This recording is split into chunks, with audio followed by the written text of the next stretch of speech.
Israël, Palestine, trêve promise, mais si difficilement tenue. Voilà, dernier épisode, encore en tout cas le plus récent épisode, et non pas le dernier. Le dernier, peut-être un jour une paix, mais quand, à Pâques ou à la Trinité en attendant, donc à l'Assemblée Générale de l'ONU à New York, le président français Emmanuel Macron a dit ceci. Écoutez. Le temps est venu.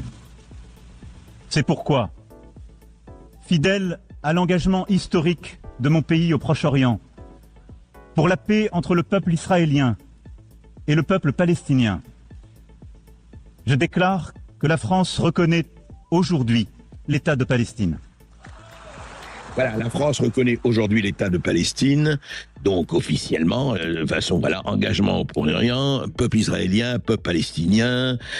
Il a ajouté d'ailleurs que pour lui, cette reconnaissance de cet État de Palestine est une défaite pour le Hamas, comme pour les antisémites, dit Emmanuel Macron. Il faut maintenant, voilà, aller vers le chemin d'une négociation utile, briser l'engrenage de la violence, et il appelle Israël à ne plus rien faire pour entraver les négociations. Rien ne justifie plus la poursuite de la guerre à Gaza, dit Macron.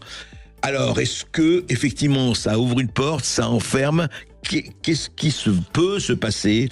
Nous sommes avec Anas Emmanuel Dufaour, qui est philosophe, qui est ancien professeur en Syrie, qui vit en France, qui est ingénieur en informatique, qui vit en France depuis 2004 et qui est ex-secrétaire général en 2007 de l'Union générale des étudiants de Palestine. Alors, Anas Faour, vous avez vécu longuement au Proche-Orient, vous vivez en France depuis plus de 20 ans.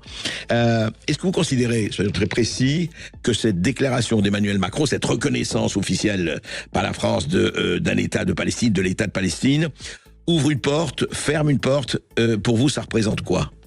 Cette déclaration, merci beaucoup pour l'invitation d'abord. Cette déclaration, elle n'ouvre pas des portes. Cette déclaration n'ouvre pas de porte. D'abord, c'est un obstacle pour la diplomatie française. Comment on va discuter avec tous les côtés du conflit? Comme aujourd'hui, j'ai attendu sur RTL, l'ambassadeur d'Israël a dit que ça n'a aucun sens. Et aussi pour la question de la fiabilité de l'autorité palestinienne, il y a de corruption autoritaire, et la capacité de Hamas. Hamas, là, la dernière estimation de Reuters, qui sont fiables, qui parle de 15 000 combattants encore il y a 15 000 combattants en ce moment à Gaza. Hamas à Gaza. Oui. Gaza, c'est deux fois qu'au Hauts-de-Seine. Et là, maintenant, ils sont dans le tunnel. Avec 15 000, on va reconnaître, on leur a donné un cadeau. C'est un cadeau pour le Hamas. Et que l'a dit aussi le porte-parole Ramzi, qui était le porte-parole du gouvernement d'Ismaïl Haniyeh, il a dit que c'était un fruit. Donc le porte-parole du Hamas. Oui, il a dit que c'est un fruit de l'attentat de 7 octobre. Ah oui, vous voulez dire que, en fait, Emmanuel Macron n'aurait pas, c'est à cause de ce qu'on a fait le 7 octobre que, justement, on reconnaît un État de Palestine. Exactement, en disant que c'est le meilleur, c'est éradiquer le Hamas. Ça va pas éradiquer le Hamas. Désarmer le Hamas, ça c'est la question de l'actuelle opération, la dernière qui a été lancée maintenant depuis à Gazaville. Oui. Mais il y a encore de présence de Hamas aussi dans certaines zones de centre et aussi dans le sud. Et la question de Hamas, déjà, on a déjà essayé avec le plan de désengagement d'Ariel Sharon en 2005, qui a fait un retrait unilatéral de l'armée israélienne de Gaza. Et en 2006, il y avait des élections, le Hamas ont gagné les élections, et ils sont rapportés les élections, donc ils gouvernent. Oui. Et là, finalement, le Hamas a fait un coup d'État contre le Hamas pour virer un boignet de la OLP.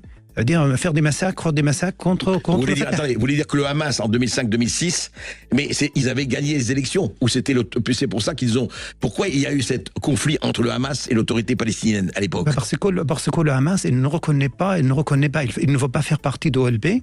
Le Hamas, il veut avoir le monopole de pouvoir, il ne veut pas partager le pouvoir, le Hamas. Le Hamas, c'est un système totalitaire, c'est un mouvement, c'est fait partie des frères musulmans. Et là, maintenant, on est dans une zone, dans le monde, où il y a une armée des frères musulmans, une forteresse armée des frères musulmans au Proche-Orient. Là, c'était équivalent, c'était passé avec Mossoul, à Raqqa, avec Daesh. Là, maintenant, c'est qu'on va dire qu'en État de Palestine, ça veut dire, bon, déjà, c'est pas la déclaration d'Emmanuel Macron qui va faire l'État de Palestine, parce que c'est beaucoup plus compliqué. il y a des résolutions. Il faut que l'Assemblée de l'ONU décide de ça, etc. Mais en fait, pour vous, c'est négatif ou c'est positif de le faire maintenant? C'est négatif. C'est très négatif parce que ça ne règle aucun problème. C'est très tôt. Et il déclare hier, moi j'ai attendu le président de la République, il parle qu'on va changer les manuels scolaires. Mais les manuels scolaires, pour éradiquer la haine antisémite, il faut une génération. Il faut attendre encore 30 ans pour avoir une génération qui ne parle pas de haine antisémite. Le mémoire juif sur cette terre, il n'était jamais renseigné dans aucun pays de Proche-Orient. Oui, vous voulez dire que les Juifs n'existaient pas avant, etc. Il existe, mais pas l'histoire. Ça veut dire l'histoire, comment le pays, ça veut dire comment le nom de Palestine il vient. Comment il était rebaptisé leur terre au nom de Palestine. Comment le Judée et Samarée il était rebaptisé en Cisjordanie. Et tout ça, il n'est pas renseigné. L'histoire de Masada. Et moi, j'ai étudié au Proche-Orient. Moi, j'ai fait d'efforts personnels pour apprendre ça. Parce que chez vous, en Syrie, on ne l'enseignait pas. On n'enseignait pas l'histoire dans sa totalité, quoi. Très rare. On ne focalise pas sur cette histoire. Ouais. Et après, l'antisémitisme, il fait partie de enseignement au Proche-Orient. C'est pas qu'en Syrie, les autres pays de Proche-Orient, même voir les pays qui sont maintenant, ils ont fait les accords d'Abraham. Ok, là on avoue les Émirats. Est-ce que vous avez vu que les Émirats, ils ont naturalisé beaucoup de stars arabes de cinéma, de télévision, et jusqu'à aujourd'hui, il n'y en a aucune série, aucun film qui a été fait par des acteurs arabes et israéliens, par les Émirats. Oui, est-ce qu'il n'y a pas encore de films où ils jouent ensemble, où ils font, sauf dans les séries, mais des séries israéliennes comme Fauda, vous avez des Arabes israéliens. C'est des Arabes israéliens. C'est pas les grands acteurs qui sont connus. Ça veut dire c'est pas les grands acteurs qui sont connus au Proche-Orient. Et par exemple, c'est que les accords d'Abraham. Les accords d'Abraham avec le Maroc. On avoue que le Coupe du Monde de Qatar, quand il avait le monté pendant les matchs de Maroc, il a fait un succès l'équipe de Maroc. Mais on a eu beaucoup de slogans antisémites. C'est-à-dire, est-ce que vraiment c'est sérieux les accords d'Abraham aujourd'hui? Même les accords d'Abraham, ils sont en train de dire qu'on va réviser les Émirats. Et là, oui. Alors justement, Anas, en fait, est-ce que quand même si on n'est pas d'accord sur le timing ou autre, est-ce que au fond aujourd'hui, tout ça dure depuis 1948 et avant 1948, vous le savez très très bien.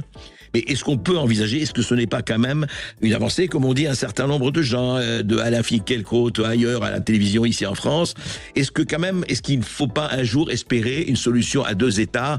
Sinon, il y a quand même aujourd'hui un peuple palestinien, l'histoire est ce qu'elle est et il y a beaucoup de choses à dire, mais est-ce qu'il n'y ne faut pas à un moment donné travailler, on sait que ça va être très long pour ça, ou bien vous dites non parce que ça ne réglera rien, à votre avis? Pour la question de solution de deux États, qui était l'initiative de quatre organisations, c'est les États-Unis, l'Union européenne, la Russie et l'ONU. C'était l'initiative de 2000, le plan qui s'appelle le feuille de route, qui a proposé la solution de deux États. Et après même à l'époque il était Premier ministre, le discours de Benjamin Netanyahu à Bar-Ilan, il a dit qu'on accepte la solution de deux États, que l'État de Palestine soit dématérialisé. Mais sauf que la situation... Oui, soit désarmé, démilitarisé. Oui, démilitarisé. C'est ce qu'on a dit hier le chef d'État. Mais sauf que la situation de sécurité aujourd'hui dans tout le Proche-Orient, aujourd'hui, comme vous avez vu hier, le président de la République, il prend des photos avec Abu Mohammed al-Jawlani. Et aussi, on voit le Hezbollah, il est encore armé au Liban. Le Daesh existe encore, le Hamas encore existe. Ça n'a aucun sens de parler maintenant d'un État. Parce que la priorité maintenant, c'est la sécurité. Il faut avoir de sécurité, de ne pas répéter les massacres de 7 octobre. Et c'est comme je dis, les massacres de 7 octobre, c'est comme moi j'étais, comme j'ai grandi, mais j'ai visité, j'étais en Israël en 2022. J'ai vu des Arabes, ils travaillent partout. De Gazaouis, ils travaillent partout. Des gens qui viennent de Tolkam, de Nablus, partout, dans les musées, partout. Mais après, on trouve aussi le jour de le lendemain, il avait les attentats de 7 octobre, qui a changé tout en 24 heures. Oui, vous voulez dire qu'on ne peut plus envisager, après ce qui s'est passé le 7 octobre et ce qui se passe aujourd'hui, mais est-ce que la solution, c'est très bien, on ne peut pas, d'un autre côté, on ne peut pas évacuer Gaza, qu'est-ce qu'on va pas évacuer tous les gens qui habitent à Gaza? Et il y a tout le problème de la guerre qui est terrible. Il n'y a pas de solution. Alors ça va durer comme ça pendant des décennies. La négociation, c'est-à-dire il faut gagner le calme, le paix au Proche-Orient. Ouais. Et après, comme je dis aussi, il n'y a aucune résolution de l'ONU, de le Conseil de sécurité, qui est sur chapitre 7. Ils sont sur chapitre 6. C'est le règlement pacifique de conflit. C'est-à-dire le 2.4.2 et le 3.3.8 qui ont fait en 67 et... Alors le chapitre 7, c'est quoi, rappelez-nous? Le chapitre 7, ça veut dire c'est utilise l'utilisation de forces armées qui était comme utilisée pour l'occupation de Koweït, comme utilisée pour Kadhafi. forces de la paix, pour amener la paix, c'est ça. Pour amener la paix. D'accord. Et là, maintenant, c'est le chapitre 6, c'est un règlement pacifique de conflit. Ça veut dire, là, maintenant, tous les côtés, et négocier, ça veut dire. Mais le problème, les dernières négociations antibelleuses entre Mahmoud Abbas et Ehud Olmert, depuis antibelleuses, il n'y a pas de négociation. Après, ça se passe des années 2010 avec tout ce qui se passe au Proche-Orient. Il n'y a pas de négociation. Et lancer une reconnaissance d'État de Palestine dans l'air, livrer finalement Gaza et Cisjordanie aux islamistes. Le pouvoir de Mahmoud Abbas. Cisjordanie aussi. C'est-à-dire que le pouvoir de Mahmoud Abbas n'est pas un pouvoir. N'est pas un pouvoir, n'est pas fiable. Ça veut dire que c'était passé en 2007 à Gaza, et il va passer encore en Cisjordanie. Il peut y avoir ce qui s'est passé entre Gaza et Israël peut se passer à partir de la Jordanie. Oui, ça veut dire il y aura des élections. Sur le Hamas, ils rapportent les élections, ils vont éliminer les opposants, éliminer les autres. C'est comme ils font aussi les islamistes quand ils arrivent au pouvoir. Les islamistes, et pour les islamistes, comme elle dit Saïd Saadi, c'est que l'expérience avec l'islamisme, comme l'expérience avec le mort. Ça veut dire qu'on meurt, on ne vit pas une deuxième fois. Et là, maintenant, ça veut dire, il arrive au pouvoir, ils vont refaire tout. Et là, maintenant, c'est qu'on voit. Là, maintenant, on voit aussi la Syrie avec le régime, personne ne regrette le régime d'Assad, mais le régime de Mohamed El-Joulani, qu'est-ce qu'il fait, Mohamed? Les massacres de Druze, les massacres d'Alaouites, le déplacement. Mais maintenant, quand je vois que tout le monde parle de Gaza, mais personne ne parle que le déplacement forcé des Alaouites de Damas. Somalie est dévasté par le régime d'Abou Mohamed El-Joulani. Oui, ça, personne n'en parle. Ça n'existe pas. Il y a des massacres, il y a des déportations. Monsieur le président de la République, on a vu sur les réseaux sociaux les photos de sympathie entre l'émir de Qatar, Abou Mohamed El-Joulani, et monsieur Macron. Oui. Donc pour vous, c'est presque, on peut dire, un coup d'épée dans l'eau. C'est trop tôt. C'est trop tôt de penser aux deux États et qui va négocier, ils vont avoir de consentement de deux côtés pour la question de solution définitive. C'est pas qu'on dit que la solution définitive après. Non, la solution définitive, ça se passe avant.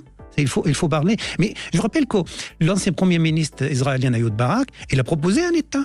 Il a proposé un État sur Gaza et 90% de Cisjordanie. Oui. Et le Arafat à l'époque, il a créé des alibis pour refuser, mais la réalité que l'Égypte et l'Arabie Saoudite ils sont réunis, ont conseillé de ne pas accepter. Et je vois hier le président de la République avec le prince Faisal, le président de la République, monsieur Emmanuel Macron, le président de la République, avec le prince Faisal Ben Farhan saoudien. Pour co-animer la conférence pour le deux États, l'état de reconnaissance de l'État palestinien. Et donc vous vous dites... Je suis un petit peu loin quelquefois. Vous vous dites, donc, si on résumait, vous vous dites de toute façon, c'est-à-dire les circonstances et ce qui se passe, le rapport de force entre le Hamas, l'autorité palestinienne, fiable, pas fiable, Hezbollah, Daesh qui est encore là, etc. Aujourd'hui, rien ne peut se faire dans l'état actuel si on n'a pas réglé donc les problèmes militaires, les problèmes de sécurité. Bah oui, il faut parler aussi, négocier sur beaucoup de choses. Même le drapeau de l'État de Palestine est négociable parce que ce drapeau, c'est un drapeau de califat. Les trois couleurs, c'est trois couleurs. Et aussi le couleur rouge. Pourquoi le couleur rouge, c'est le descendant Mohamed de Sharif, parce que c'est Sharif Hussein, ça vient de drapeau de Sharif Hussein. Le drapeau rouge, en fait, parce que quand il a déclaré, il veut déclarer un calife de Mecque, il avait un autre concurrent qui a déclaré un calife, c'est le roi d'Égypte, Ahmed Fouad. Comme le roi d'Égypte, Ahmed Fouad, est d'origine européenne, donc il avait pardon, je vous interromps, mais bon, peu importe le drapeau, est-ce que c'est tellement important, l'histoire du drapeau? Bah oui, c'est très important parce qu'il est symbole de trois périodes de califat, Omeyyade, Fatimide et Abbasside. C'est un drapeau, le fond, c'est islamique. Un drapeau du califat, c'est ça que vous voulez dire, du califat islamique. Le califat, et le rouge, c'est le descendant de Mohammed. Donc pour vous, Alain, si on voulait, donc c'est irrésoluble, il faudra encore 10 ans, 20 ans, 50 ans, comme vous dites, une autre génération, qui a un autre enseignement, etc. Donc on a l'impression que c'est une guerre sans fin. Pour la question de sortir de l'éducation, créer une génération qui ne parle pas d'antisémitisme, il faut une génération. Ouais. Pour la question de négociation, c'est les deux côtés qui vont négocier, qui vont décider quand, ils vont trouver quelle solution. Des deux côtés, c'est aussi bien le côté palestinien que le côté israélien. Oui, mais là, c'était bien passé avec Begin Sadat. Finalement, il avait un accord de paix. Mais Begin, on a dit, personne ne pensait que Begin, il va signer un accord de paix. Finalement, c'est Begin qui a signé le premier accord de paix.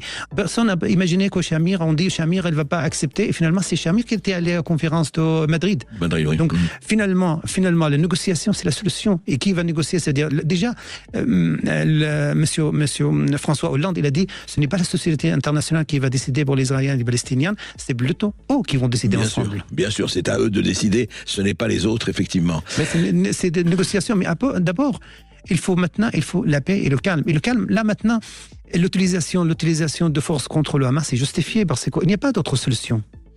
Et oui, il n'y a pas d'autre solution. Effectivement, vous vous dites, il faut d'abord régler le problème du Hamas. Quoi, il faut régler le problème du Hamas, le problème des armes du Hamas. La question, il a dit, mais Ehud Olmert, il a dit quoi?